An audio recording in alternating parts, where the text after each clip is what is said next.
Good time बेटा। Good morning sir. Good morning बेटा। तो good morning sir. Good morning. चलो हो गया गुड मॉर्निंग सबका। अभी शुरू करें आज का सत्र। यस हाँ सर। ओके जी, ओके, ठीक। तो अभी तक हमने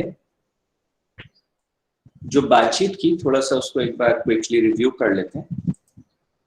हमने कहा कि गीता जो है वो हमें अपने भीतर के युद्ध को समझने और उस युद्ध से पार जाने की एक प्रक्रिया के बारे में एक रास्ता, एक मार्ग हमें दिखाती है।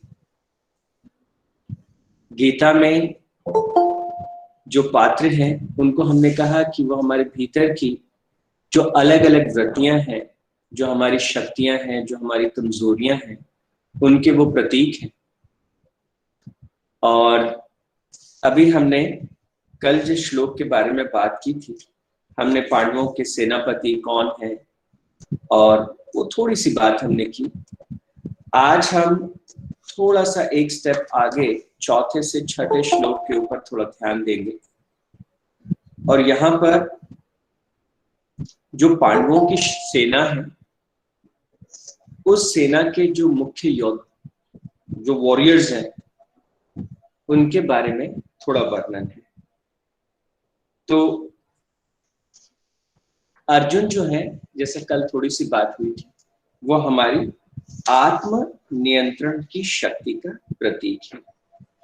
और जीवन में अगर सही पूछे तो जब भी हमारा आत्म नियंत्रण जो है वो खटाई में पड़ता है, किसी भी तरह की तकलीफ में पड़ता है, चाहे बच्चे हों, चाहे हम बड़े हों, और चाहे हम जीवन के किसी भी पड़ाव में, आत्म नियंत्रण की शक्ति, the power of self control, when it gets थोड़ा जब हम उससे हट जाते हैं तो जीवन जो है वो विषाद से, तकलीफ से, दुख से भर जाता है। तो जीवन में जो दुख है, जो विषाद है, वो इस आत्म नियंत्रण की शक्ति का अभाव ही जो है वो तकलीफ का मूल कारण है। आप देख लीजिए पूरे दुनिया भर में कोई भी व्यक्ति किसी भी तरह की जब पीड़ा से या किसी भी तरह के दुख से, किसी भी तरह की तकलीफ से वो गुजर रहा है, अगर उसकी गहराई में जाएंगे, हम मनन करेंगे, चिंतन करेंगे, तो हम पाएंगे कि आत्म नियंत्रण की जो शक्ति है वो कहीं ना कहीं थोड़ा भ्रमित हुई होगी, कहीं कुछ गड़बड़ हुआ होगा। और जैसे ही ये शक्ति डगमगाती है, हमारा पूरा जीवन डगमगा जाता है।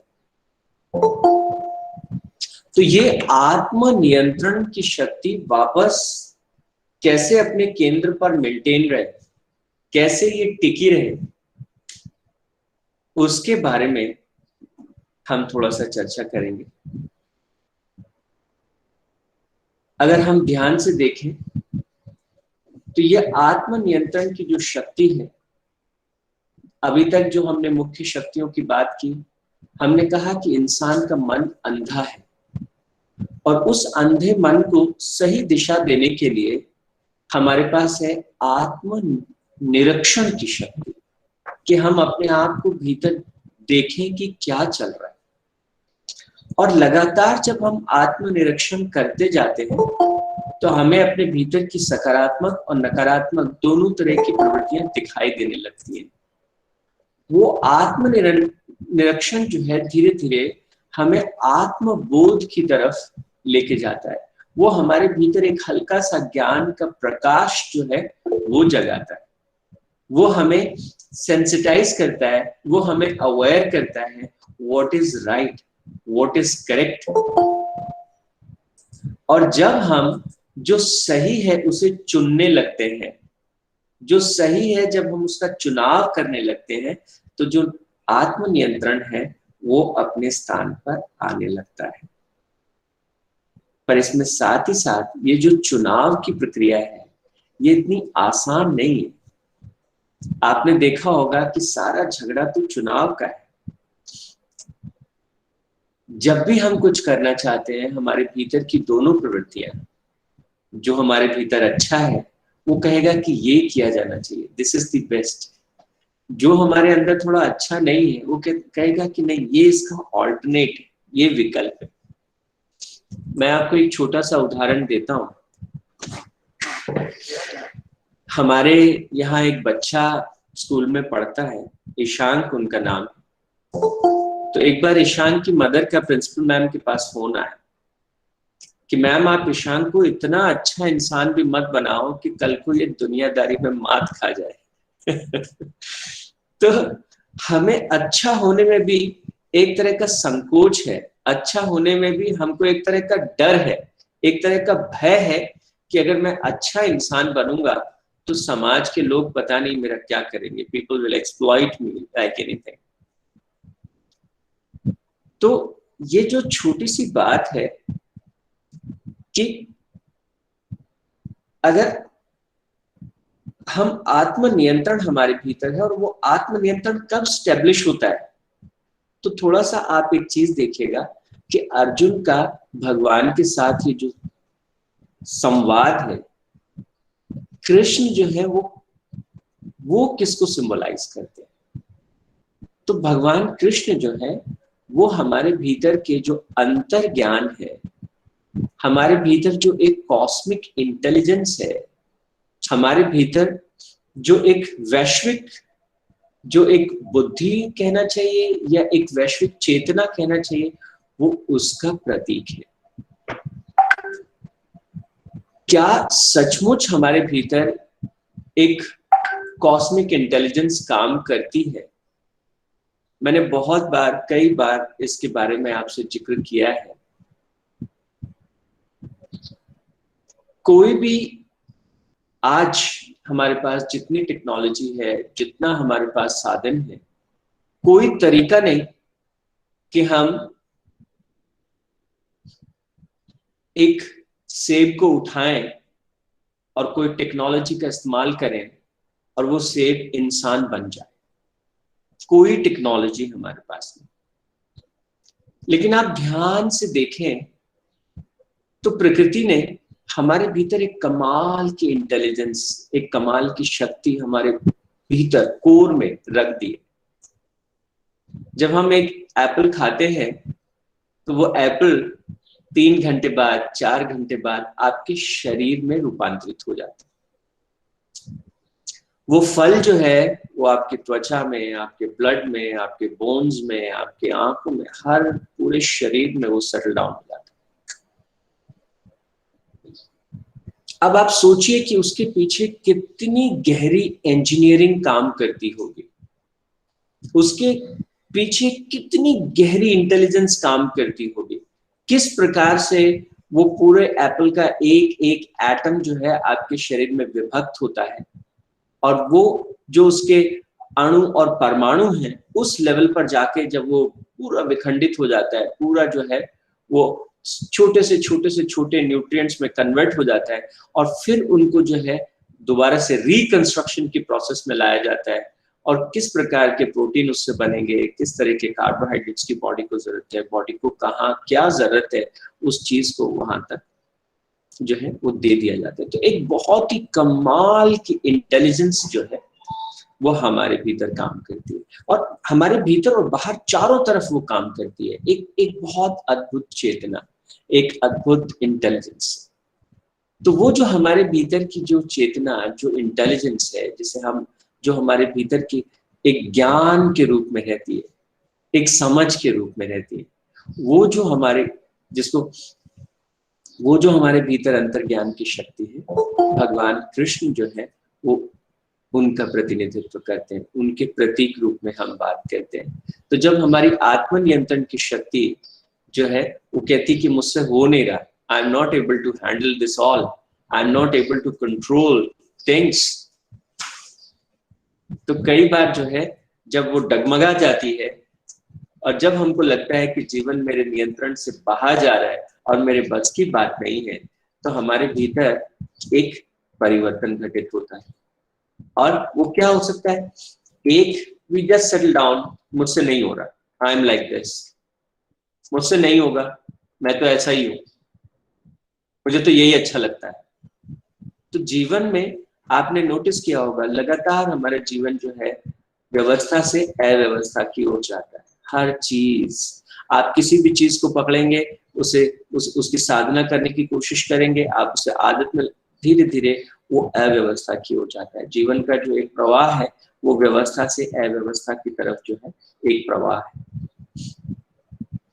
तो उसे कैसे हम व्यवस्था में बनाए रखें, कैसे हम उसे नियंत्रण में बनाए रखें, कैसे हम उसे आत्म नियंत्रण में बनाए रखें। तो जब ये आत्म नियंत्रण की शक्ति कमजोर पड़ जाती है तो फिर इसे हमारे जो अंतर मन, जो अंतर ज्ञान की जो शक्ति है उसकी शरण में जाना होता है, हमें शरणागत होना होता है। और जब हम अपने भीतर के उस परम ज्ञान की शरण में जाते हैं, हम कहते हैं कि जो भीतर की शुद्ध चेतना है उसकी शरण में जाते हैं और तब कहते हैं कि मुझे रास्ता दिखाओ, मैं क्या करूं, मैं क्या ना करूं, कैसे ये वापस जो है सारी चीजें व्यवस्था में आए, कैसे जीवन उस दिशा में जाए जिस दिशा में मैं इसे लेके जाना चाहता हूँ, या जो मेरे लिए उचित है, जो मेरे लिए सही है, उस दिशा में कैसे ये जीवन जाएगा। तो तब एक संवाद हमारे भीतर घटित होता है। तो वो जो डीप इनर कम्युनिकेशन है विद आवर ओन कोर, वो कम्युनिकेशन जो है वो अर्जुन और भगवान कृष्ण के बीच का जो कम्युनिकेशन है, जब हम ध्यान की गहरी स्थिति में होते हैं, that goes deep inside us and that communication reestablished everything.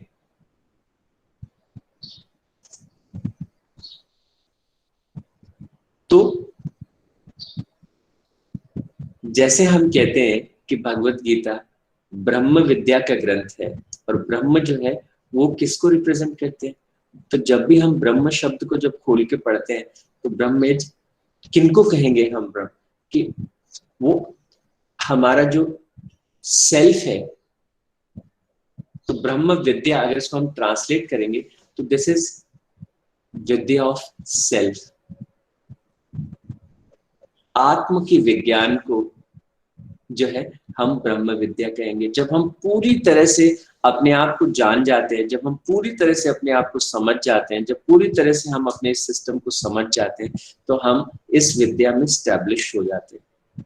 और फिर उसके बाद जीवन का कोई भी क्षेत्र हो, अगर आप अपने आप को गहराई से समझते हैं, आप अपने आप को गहराई से जानते हैं, आप अपने हर भाव को समझते हैं और आप अपने हर भाव को, हर विचार को एक सही दिशा दे सकते हैं, तो आप ये इसको फंडामेंटल क्वालिटी कहा जाता है।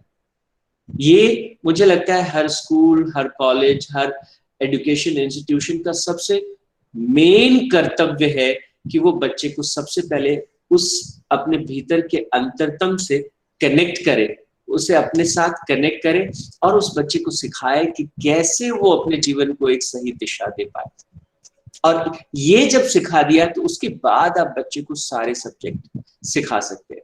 फिर बाहर क्या है, आप बच्चे को हिस्ट्री पढ़ा दीजिए, उसे फिजिक्स पढ़ा दीजिए, उसे केमिस्ट्री पढ़ा दीजिए, hardly matters. Child will grow in everything, then only he'll be the best of the best doctor, then he'll be best of the best engineer. जो करेगा वो जीवन में श्रेष्ठ करेगा, क्योंकि उसे पता है कि मुझे मेरे भीतर का जो श्रेष्ठ है उसको सही दिशा मुझे कैसे देनी। वो भीतर का जो अंतर द्वंद है, वो भीतर का युद्ध जो है वो मिट जाना चाहिए, वो उसकी एक स्पष्टता, उसकी एक क्लैरिटी जो है वो जीवन में उपस्थित होनी चाहिए।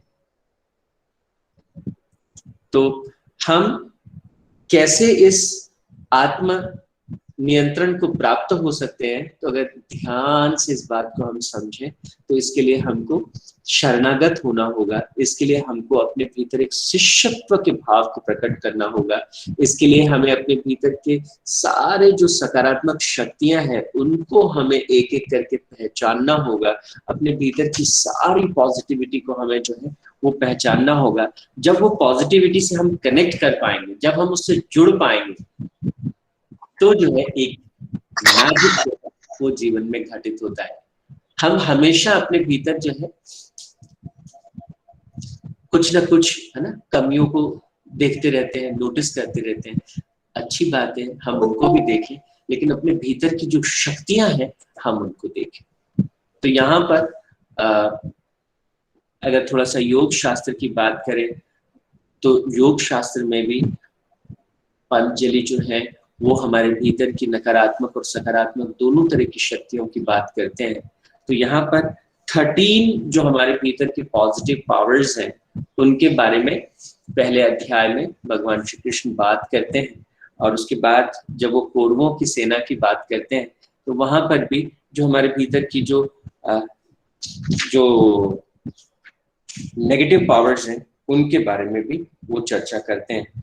तो कैसे इन दोनों का बीच की ये जो युद्ध है इसको हम जीतेंगे, स्टेप बाय स्टेप इस बात को हम आगे से आगे करते जाएंगे। तो कल हम इन योद्धाओं की बात करेंगे, हमारे पक्ष के कौन से योद्धा हैं, कौन सी शक्तियां हैं, और हमारे खिलाफ जो है वो कौन सी शक्तियां खड़ी हैं। तो 13 positive powers in us, we'll talk about that, and we will also talk about 8 most challenging